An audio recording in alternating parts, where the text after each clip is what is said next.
I'm giving your husband what you clearly can't, she said. Or should I say what your empty womb can't? The words slapped harder than any hand.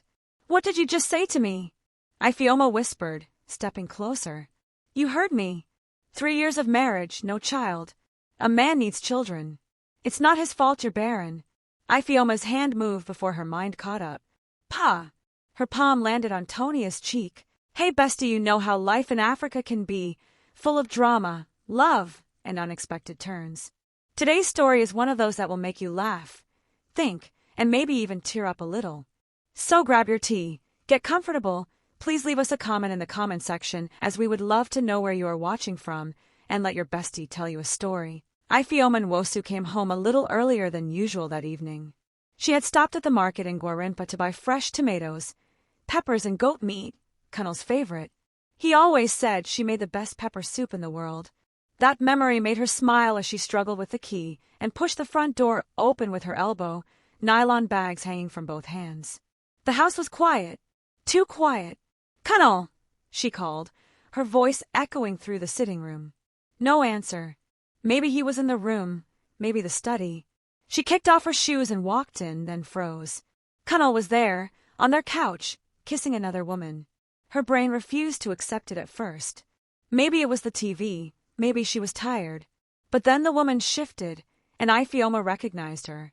Tonia! The designer from his office. The one with loud perfume and tighter clothes, the same woman who once winked at Kunnel right in front of her. Tonia saw her first. She pulled back slowly, lipstick smeared, and smiled. Oh, Madam is home, she said, flipping her wig. The nylon bag slipped from Ifeoma's hands. Tomatoes and peppers rolled across the tiles like marbles. Ifeoma's throat felt dry. Kunnel, what is this? Tonia stood, her tiny dress clinging to her body. She didn't bother to adjust it. I'm giving your husband what you clearly can't, she said. Or should I say what your empty womb can't? The words slapped harder than any hand. What did you just say to me? Ifeoma whispered, stepping closer. You heard me. 3 years of marriage, no child. A man needs children. It's not his fault you're barren. Ifeoma's hand moved before her mind caught up. Pa! Her palm landed on Tonia's cheek. The silence lasted only a heartbeat. Then another slap rang out, hot, sharp. Kunnel! He had slapped her. Are you mad, Ifeoma? He shouted, eyes full of rage. What is wrong with you? She held her cheek, stunned. You hit me for her? Kunnel pointed at her like a stranger. You think I'll keep wasting my life with a woman that can't give me a child? Tonia is everything you're not. She makes me feel alive. The room spun. This was the same man who once called her my peace. The same man who promised they'd face everything together, even childlessness. Now his eyes were hard, cold. You're not even a real woman, he said. No child, no spark. I should have divorced you long ago. Tonia folded her arms and smiled like she'd already won. Ifeoma didn't reply. She turned away slowly and began to climb the stairs, one hand on the wall to steady herself. Behind her, Tonia's low, mocking laugh followed her like a curse. Upstairs, the bathroom mirror was merciless. Ifeoma stared at her reflection, at the red print on her cheek. She touched it and flinched. The sting of the slap was small compared to the tearing inside her chest. She washed her face, changed into a simple gown, tied a scarf around her hair, and sat on the edge of the bed trying to breathe. Maybe he didn't mean it, she whispered to herself. Maybe he's just angry. But the image of Kunnel holding Tonia like a wife flashed again, and tears spilled freely. Ifeoma! His voice boomed from downstairs. She wiped her face. Ifeoma, come down. My parents are here. Her heart dropped. Now. She forced herself down the stairs. Tonia was gone. Kunnel's parents sat like judges. His father, Pa Akin, stern. His mother, Mama Fadik, lips already twisted. Good evening, Ma. Good evening, sir. Ifeoma greeted. Mama Fadik only hissed. My son says you're turning this house into drama, she said. Fighting him, shouting like a market woman. Is that how they trained you? Ifeoma swallowed. Ma, I didn't start. We came to visit. Pa Akin cut in. And here you slapped him. I came home and saw him kissing another woman, she said quietly. She insulted me. I reacted. He slapped me. Which woman? Pa Kin asked. Tonya. From his office. Mama Fatty clapped once. So now you're chasing women away when you can't give him a child? She shook her head. You should be thanking God he hasn't left you. Ma, after everything, that's what you'll say. Don't raise your voice at me, she barked. 3 years you've been eating his food, bearing his name, sleeping under his roof, yet no child. Not even one pregnancy. Now you want to drag him because he found someone who can give him a real family. Ifeoma turned to Pa Kin. Daddy, is that how you see me too? He sighed. You've overstayed your welcome, Ifeoma. My son could have married better. Her eyes burned. So I'm just a disgrace. At least you know your place, Mama Fatik said. Kunal, tell her. Kunal finally raised his head. It's time for you to leave, he said flatly. Pack your things. Go and stay with your people in Nyanya, or wherever. This is not working. You're throwing me out, she whispered. You said you've seen enough. So leave. The walls felt like they were closing in, but she didn't cry in front of them. Upstairs, she packed with trembling hands. The room that once smelled like love now felt like a stranger's hotel. She glanced at their wedding frame, then left it behind. Bags in hand, she came down. I'm going, she said softly. Good, Mama Fatik replied. This house will finally have peace. Ifeoma turned toward the door. The handle twisted first from outside. Tonya walked in, lipstick fresh, smile wide. Oh, you're still here? She asked. I thought you'd have gone by now. Ifeoma tried to brush past her.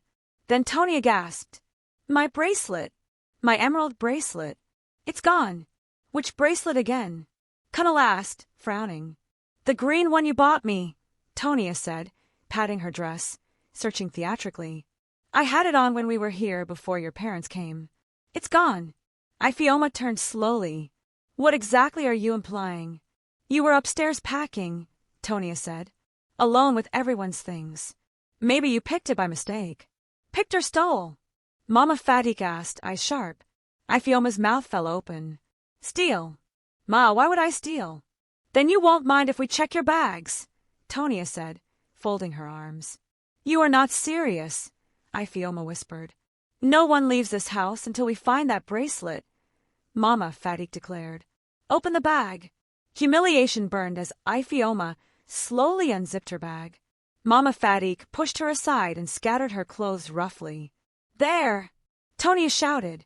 A shiny green bracelet lay between Ifeoma's folded gown and scarf. Ifeoma gasped. No, that's not mine. I've never seen it before. Oh, so it walked into your bag? Tonya asked, voice trembling with fake hurt. Thief! Mama Fatik spat. First you can't give my son a child, now you want to steal from him. Ma, please. I didn't. Shut up, she screamed. You're a disgrace.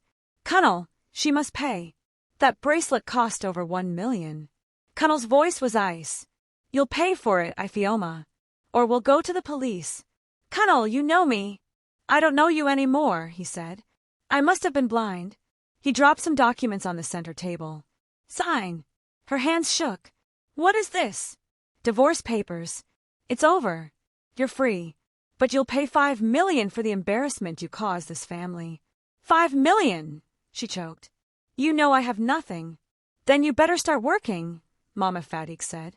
A thief must suffer small. Something inside her broke, but she didn't scream. She picked up the pen and signed. Her name looked like it belonged to a stranger. No one stopped her as she walked out into the darkening Abuja sky. Thunder rumbled somewhere over the estates. At the gate, she clutched her bags and whispered, God, if you're watching, please don't forget me. She walked without direction. Cars passed. Kiki horns blared. Rain began to fall, first as a drizzle, then a curtain. Only one place came to mind, the foster house in Nyanya where she grew up. By the time she reached the rusty gate, she was soaked. She knocked with numb fingers. The gate creaked open. Mama Ruth squinted at her. Ah, Ifeoma, what are you doing here in this kind of rain? Where is your car? Ifeoma's weak smile cracked. Mummy, I came back. Inside, her foster brother Chinidu barely glanced up from the TV. I said it, he snorted. She go come back one day empty-handed. Ifeoma's voice broke as she tried to explain. Cheating. Slap, false accusation, divorce papers, 5 million. She expected comfort. She got blame. You had one job, Mama Ruth snapped. To keep that man happy. Instead, you let another woman carry him. Do you know how many girls would die to be in your shoes? Something inside Ifeoma started to harden. Ifeoma didn't sleep under Mama Ruth's roof that night. After being told to go back and beg Cunnel or marry that David in the village with small money, she realized she wasn't welcome. You want to sell me for bride price so Chinita can build a house, she said quietly. Chinita sprang up. Don't talk nonsense here. Are you even her real daughter? Tears filled her eyes. I know I'm not. She picked up her bag. You're right. I don't belong here. Or anywhere. Mama Ruth folded her arms. Leave then. But don't come back when life finishes you. So Ifeoma stepped back into the night. Rain pounded the streets. She walked until her feet ached, until the estates gave way to bus stops and kiosks. Finally, she collapsed on a wooden bench at an old bus stop, hugging her bag. She cried until the tears ran out. Not for Cunnel. Not even for the house. For herself. For the little girl inside her who only ever wanted to matter. People passed. No one stopped. A woman selling roasted corn nearby watched her for a long time. Eventually, she walked over. Fine girl, you go sleep here tonight? Ifeoma lifted her swollen eyes. I have nowhere else to go. The woman sighed and pointed down the dark road. There's one small private hospital for that junction. Dem day pay small something for blood donation. If you no get anything, you fit try. It was the only idea she had. The hospital's waiting area buzzed with soft fluorescent light. I heard you accept blood donations, Ifeoma said. The nurse nodded. Yes, dear. Fill this form. She wrote her name with shaky hands. Ifeoma Nwosu. Age. No parents listed. They did quick tests, then drew her blood. You did well, the nurse said, pressing cotton to her arm. She slipped some folded cash into Ifeoma's palm. Use this for food and water. God bless you, Ifeoma whispered. She stepped back into the night, not knowing that her blood had been flagged in a system tied to an old, desperate request. Far away in Lekki, in a quiet mansion surrounded by high walls and security lights, Mr. Ajayi, butler to Chief and Mrs. Williams, picked up a ringing phone. Good evening, this is Ajayi. Sir, the voice on the line said, we're calling about your open file. One of today's random donors, their DNA almost perfectly matches the profile you left. Ajayi straightened. What's her name? Ifeoma Nwosu. Mid-20s. From Nyanya. No biological parents listed. She was adopted about 20 years ago. And sir, the nurse paused. She has a red mole on her right palm. A perfect circle. The phone nearly slipped from his hand. That birthmark had been their only clue when the Williams daughter was kidnapped. She's the one, he whispered. In a private treatment center in the U.S., Chief Tun Williams sat beside his wife's bed. Madame Kem Williams' body was weak, but her eyes were still full of a tired kind of hope. For 20 years, they had lived with a hole in their hearts. Their only child, Ifeoma, kidnapped at age 4. His phone rang. Yes, Ajayi, he answered wearily. Sir, Ajayi's voice shook. We found her. Silence. Are you sure? Chief whispered. She has the red mole, Ajayi replied, and the blood bank ran her DNA against the file. It's a match. Chief stood slowly, heart racing. Where is she now? She left the hospital not long ago, sir. But we're tracking her. I'll bring her home safely. Good, he said, voice cracking. Tell her father has been looking for her every day for 20 years. Back in Abuja, dawn broke gray and slow. Ifeoma woke on the same wooden bench near the roasted corn stall, her scarf rolled into a makeshift pillow. Her body ached, lips dry, dress still damp. The city was already alive, conductors shouting, Kiki weaving through traffic, vendors setting up. A sleek black SUV slowed and stopped in front of her. A man in a dark suit stepped out. Miss Ifeoma. She frowned. Yes. He bowed slightly. My name is Ajayi. I work for Chief and Mrs. Williams. I've come to take you home. She blinked. Home? I think you've made a mistake. You donated blood yesterday at City Care Hospital, he said gently. They contacted us. You match a file we've had open for years. You have a red mole on your right palm, don't you? Slowly, she turned her palm. The little circular mark sat there, like it always had. Her throat tightened. Yes. Please come with me, Ajayi said. Everything will be explained. Still stunned, she got into the SUV. They drove into Lekki, through guarded gates and a long driveway lined with flowers and fountains, until they stopped before a white mansion that looked like something from someone else's life. Ajayi opened the door. Welcome home, Miss Williams, he said softly. Inside, marble floors shimmered under chandeliers. Staff in black and white uniforms bowed. Good morning, Miss Williams. Welcome, Ma. Ifeoma turned in a circle, overwhelmed. Ajayi led her into a quiet sitting room. A large TV screen already showed a connected video call. Chief and Madam Williams appeared on the screen. Hello, Ifeoma, Chief said, voice shaking. I'm your father. Madam Kem's eyes were already wet. My baby, she whispered. We've been looking for you for 20 years. Ifeoma's lips trembled. I don't understand. The hospital confirmed everything, Chief continued. Your DNA, the mole, it's you. You're our only child. Our Ifeoma. Tears streamed down her face. Just hours ago, she had been a divorced, homeless woman at a bus stop. Now these strangers were calling her their daughter. You don't have to understand it all now, Chief said. You're safe. You're home. That's what matters. They offered her anything. Car, clothes, staff. But she wiped her eyes and whispered, I want to work. I don't want to just collect. Please let me start small. Chief smiled gently. You're still our daughter. But if work will give you peace, we'll support you. The next week, Ifeoma started work at Williams Couture Group in Lagos as an intern. Her ID simply read, Ifeoma W. She wore a plain white blouse and black trousers like every other junior staff. No one there knew she was the missing heiress. And that was exactly how she wanted it. The fourth floor was alive with fashion, rolls of fabric, models in motion, designers rushing between fittings and meetings. The air smelled like coffee and expensive perfume. Ifeoma kept her head down, notebook pressed to her chest. She listened more than she spoke, watched patterns, learnt cuts, stayed late. But trouble recognized her before success did. High heels clacked down the hallway. Laughter, loud and sharp, followed. Tonia! She swept into the design area in a fitted dress and high ponytail like she owned the building. When she saw Ifeoma at a tiny intern desk, she burst out laughing. See who is here, she said loudly. My dear ex-co-wife, what are you doing here? Sweeping. Some staff chuckled nervously. Ifeoma looked at her, then quietly returned to her file. Still mute. Tonia sneered. You better talk. This is Williams Group, not charity organization. Before Ifeoma could respond, a manager stepped out. Tonia turned instantly sweet. Good morning, sir. I'm Tonia, the new designer transferred here. HR said I should join the elite team. The manager nodded, impressed by her confidence.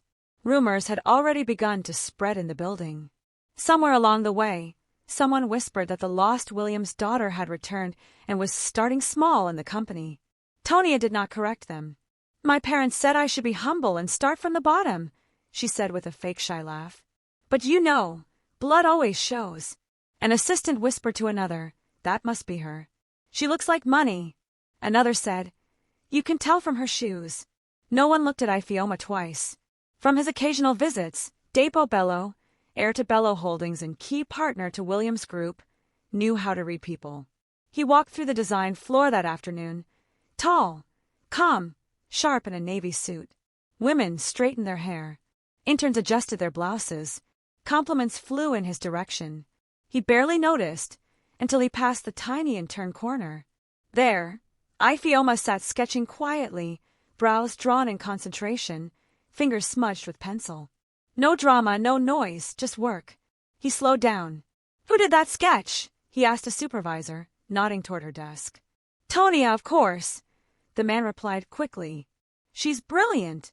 Depo glanced at the confident Tonia, then at the shy intern hunched over her work. Something didn't add up. Days melted into long hours. Tonia never missed a chance to mock Ifeoma. Hope you're enjoying your new life as office cleaner, she would say loudly. At least here, they won't accuse you of stealing bracelet, unless you try. Some staff laughed to keep peace. Others looked away, uncomfortable. Ifeoma stayed silent. She poured herself into her designs. Clean silhouettes, soft edges, modern African patterns. Her sketch folder became her secret heart. One morning, she arrived to find it gone. She searched drawers, shelves, every corner of her small desk. Nothing. Later, during a high-stakes presentation for an Italian fashion house visiting Williams Group, Tonia stood at the front with a bright smile and Ifeoma's sketches on the screen behind her. "These are the designs I created for the new collection," Tonia said. "Inspired by Lagos nights and northern fabrics." The clients nodded, impressed. Supervisors murmured praise. Ifeoma's heart dropped. "Excuse me," she said softly from the back. "Those are my sketches." The room went quiet. Tonia turned, eyes wide with fake shock. "Are you calling me a thief in front of international clients?" A manager frowned. "Let's not create drama, please." "But I drew them," Ifeoma said, voice calm but shaking. "Check the originals. They're dated weeks ago. In my file." "There is no way Tonia stole your work," the manager replied stiffly. "Let's move on."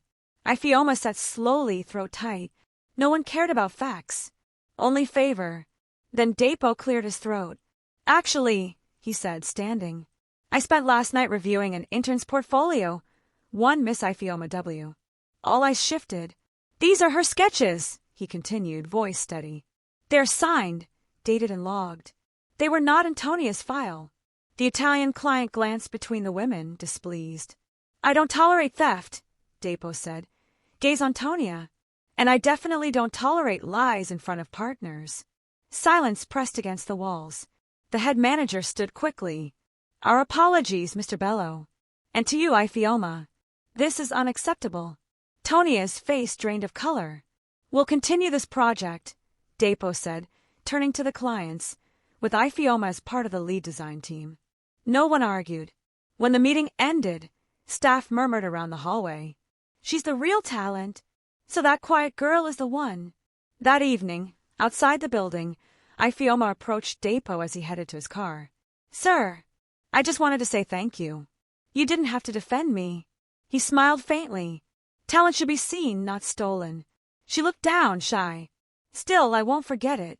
"The only thing you owe me," he said gently, "is to keep doing what you're doing. Don't let this place crush your light." For the first time in a long time, something warm flickered in her chest. Not love. Not yet. But peace.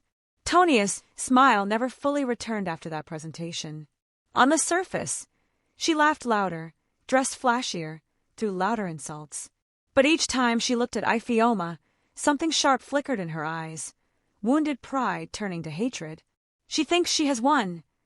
Tonia hissed one evening in the break room, loud enough for others to hear.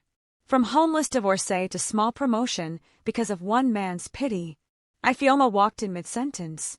The room went quiet. She looked at Tonia calmly. "You were sleeping with my husband," she said, voice steady but soft. "You helped throw me out of my marriage. I still walked away quietly. I'm not trying to take anything from you. I just want peace." For a moment, Tonia had no reply. Her mouth opened, then shut. That same week, Ifeoma's phone rang. Unknown number. "Hello." "Ifeoma," the familiar voice snapped. "So it's true. You're now forming big girl in one company. Good evening, Mama Ruth." "We need money," she said. "Chinidu wants to start his building project. To send 2 million. Small thing." "I don't have that kind of money," Ifeoma replied quietly. "So now you're too big to help the people that raised you?" "You didn't raise me out of love," Ifeoma said, tears burning. "You wanted what I could bring. When I was thrown out, you called me a disgrace. You wanted to marry me off for bride price. I'm tired of being used." "We'll talk again," Mama Ruth said coldly and hung up. Ifeoma's hands shook, but she refused to cry. Tonia was not done either.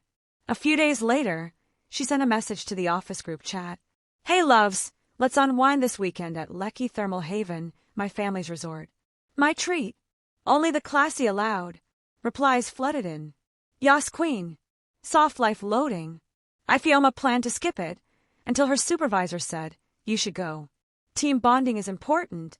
So that Saturday, she joined the others at Lucky Thermal Haven, a resort owned quietly by the Williams family. Marble floors, ocean view, perfect lawns. Tonya arrived last in oversized sunglasses, snapping at staff like they were her maids. "This way," she said grandly. "The top suite is reserved. My father says I should always take ocean view when I come." The receptionist forced a polite smile. Then the resort's head butler walked out, stopped mid-step when he saw Ifeoma, and hurried forward. "Welcome, Miss Williams," he said with a deep bow. "We're honored you decided to visit us." The entire lobby fell silent. "Miss who?" Tonya asked, laughter dying on her lips. "Miss Williams," the butler repeated. "Daughter of Chief and Madam Williams, our owners." All eyes turned to Ifeoma. She simply smiled faintly. "Thank you," she said, not once looking at Tonya. She didn't ask for special treatment. She didn't boast. She just walked ahead with quiet grace. Behind her, Tonya's world tilted. By Monday, gossip flooded the office. Maybe she paid the staff at the resort. She's faking it.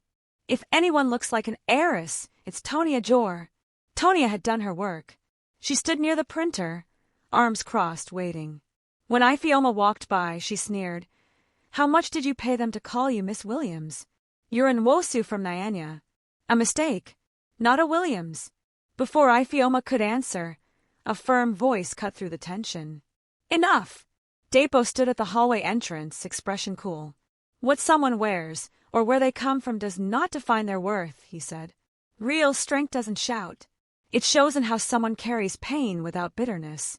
And I've seen enough to know who here is lying and who is working." He walked away. Tonya's mouth moved, but no words came out. Later that week, rumors about Ifeoma's possible connection to the Williams family reached someone else, Cunnell. He sat in his car across from the Williams building, staring at the logo. If she truly had money now, power now, he couldn't let that go. He walked into the building with his best shirt and smiling face. Ifeoma stepped out of a meeting and stopped when she saw him. "Cunnell!" He opened his arms. "Ifeoma, you're glowing. I've missed you. We made mistakes, but maybe we can start again." "You divorced me," she said calmly. "You cheated. You hit me. You called me barren. Your family called me thief. And now you want to start again." His smile twitched. "People change. I still care about you." "No," she said. "You care about what you think I have." His face hardened. "If you keep talking like this, I'll make sure you regret it. You know how to fall. I'll remind you. Is there a problem here?" They turned. Depo stood a few steps away, relaxed but sharp. "No problem," Cunnell said. "Just talking to my ex-wife." "She doesn't look interested," Depo replied. "You should leave." "And who are you?" Cunnell snapped. "The man telling you to go," Depo said, taking a step closer, voice low. "Or I make a call and end what's left of your business in the city." Cunnell read the seriousness in his eyes, clicked his tongue and walked away. That night, as Ifeoma left the building, she saw two figures waiting at the gate. Mama Ruth and Chinidu. They weren't smiling this time. "We didn't finish our discussion," Mama Ruth said coldly. "I told you, there's nothing left to say," Ifeoma replied, tired. Chinidu grabbed her arm suddenly, shoving her against the fence. "You think you're better than us now," he hissed. He slapped her once, twice. Mama Ruth snatched her bag. "Let's see what she's hiding. Maybe she has money. Somebody help me." Ifeoma cried, struggling. A black car screeched to a stop. Depo jumped out. "Let her go," he shouted, phone already recording. Chinidu hesitated, then pushed away from her. "You just assaulted and tried to abduct a staff member outside a registered company," Depo said calmly. "Congratulations. The police are on their way." Panic flashed in their eyes. Then he pulled out his checkbook, signed quickly and held it out. $5 million. "Take it. Disappear. If either of you comes near her again, I'll make sure you don't see daylight in Lagos." Chinidu grabbed the check. They fled. Ifeoma slid down the fence, shaking. "You're safe now," Depo said gently, helping her up. "You're with me." Depo's penthouse overlooked the city lights like a calm watchman. That night, he brought Ifeoma there, his hand steady on her back. He cleaned the cut on her lip, pressed ice to her cheek, made her drink warm tea. He didn't ask her to talk until she was ready. "I don't know how to thank you," she whispered eventually. "You don't owe me anything," he replied softly. "But I'm going to say something, so listen." She looked up.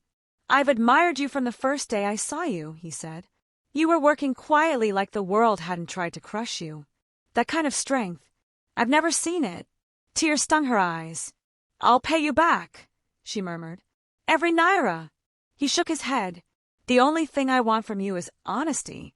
And maybe a chance." "A chance for what?" she asked, voice barely there. "A chance to know you better. To walk beside you. To protect you from everything and everyone that tried to destroy you." She exhaled shakily. "I'm scared, Depo. I've been used, lied to."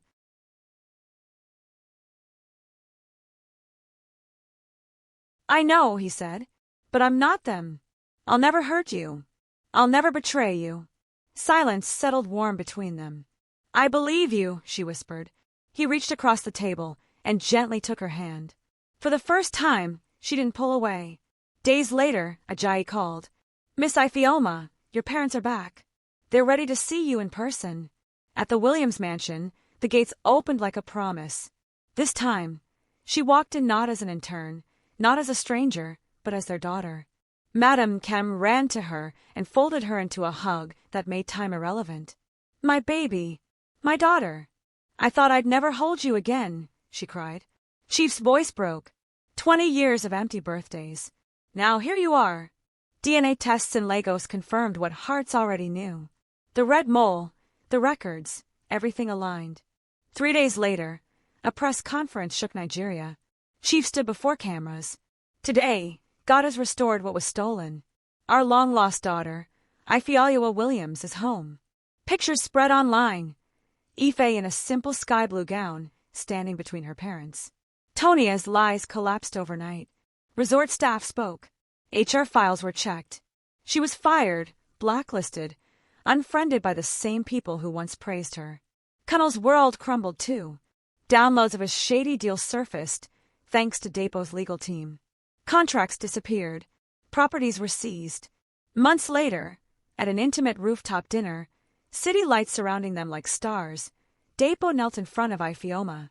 "You were once broken," he said, voice thick. "But you let God and your own courage rebuild you. I want to spend my life honoring that strength.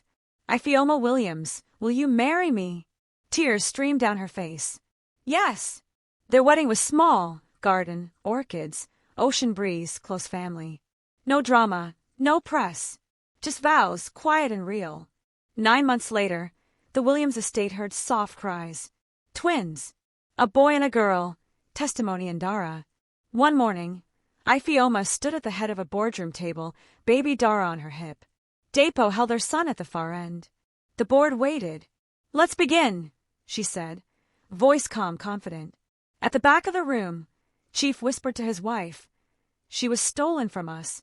But she came back stronger," Madame Kem finished, eyes shining. That night, on the balcony, twins asleep inside, Ifeoma leaned against Depo's chest, looking over Lagos lights. "You were once broken," he reminded softly. "Now you build empires." She smiled through grateful tears. "Finally," she whispered, "I'm home. With you, my love." Ah, Bestie, that one touched deep, didn't it? Life really has a funny way of teaching us lessons through people we least expect. If you felt the story like I did, drop it in the comments. And don't forget, your Bestie's got more stories coming your way, so hit subscribe and stay close.